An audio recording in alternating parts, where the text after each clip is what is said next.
Tom Fittis' father wanted to give his son a hobby to keep him off the dangerous streets during the conflict of Northern Ireland. So he introduced a hesitant young Tom to the bagpipes, and Tom soon found he had a natural talent for the instrument. Let's talk to Tom and learn more about the bagpipes and just how close Northern Ireland is tied to our own Upper Cumberland region. We have a treat for you today. We are here with Tom Fittis from Smithfield, Tennessee, but not originally.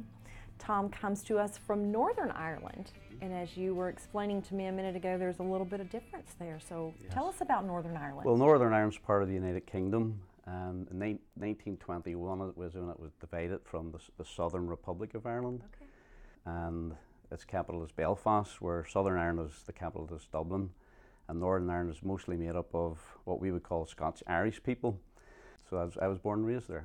Now, what we want to see are your bagpipes. Okay. And now you started this at a very early age. Yes, I started playing the bagpipes when I was 12.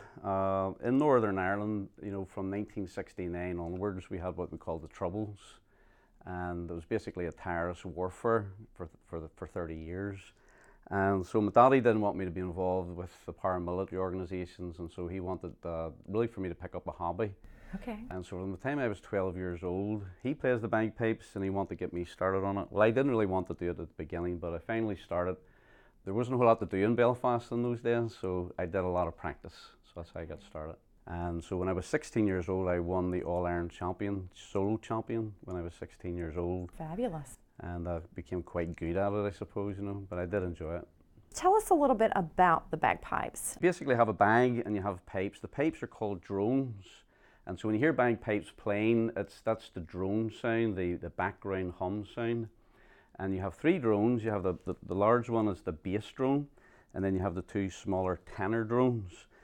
This is the blowpipe, and the business end of the bagpipe is a thing called the chanter, and this is where you play the tune.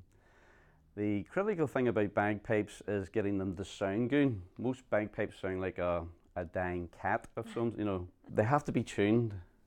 And so the secret is you have to tune the chanter reed. Each of these drones have little reeds inside, and you have to tune the chanter to the correct pitch. Okay. But the technique is basically when you can't blow all the time, you have to breathe. So when you're breathing in, then you keep the pressure, the air pressure going through the drones with pressure on the bag. Okay. And so it's kind of like a seesaw back and forth between you blowing and squeezing. Wow, that would take some work and some talent, Yeah. obviously. Let's talk a little bit about the Upper Cumberland. Mm-hmm. And you are here, obviously, as you said, for the last 12 years, 14 years? 14 years in 14 September. years. You guys came over and built a log home down on Center Hill. What do you think about the area? Well, I love the area.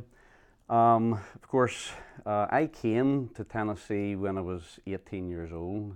I went to school at Tennessee Temple University in Chattanooga, Tennessee. I met my wife here, so she's from Memphis, Tennessee. Okay. And we could have lived anywhere, but once we visited the Upper Cumberland and Center Hill Lake, and especially, we just fell in love with it. People are very, very kind, very friendly, love it here. You mentioned earlier there were a lot of ties between our region here in the Upper Cumberland and Northern Ireland. Mm-hmm. Well, a lot of people in this area would know that they come from a Scotch-Irish background. Some people don't really even know what that is, but when people think about the Irish in America, usually they're thinking about the potato famine in Ireland.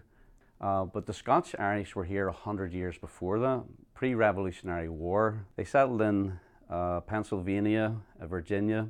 When Tennessee opened up, they came across. They were the early pioneers.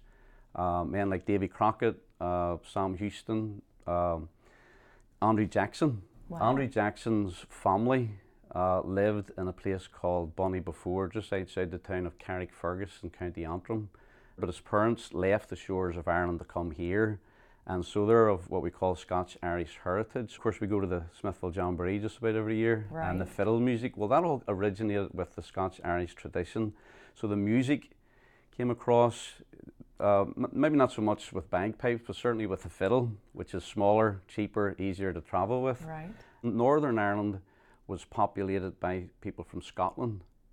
The border areas, in fact, Cumberland is the northern section of England that borders with Scotland. This is the Upper Cumberland. The name came from that association. It was a very beautiful place there in northern England. And of course, I guess when they saw how beautiful it is here, they just named it the Cumberland. What fascinating history. Thank you for coming in and sharing that and the bagpipes and how Northern Ireland ties in to our Upper Cumberland area here. Now, you have a treat for us, I think, and we're going to get to hear this beautiful instrument. Yes, and your talent. Thank you. Thank you very much.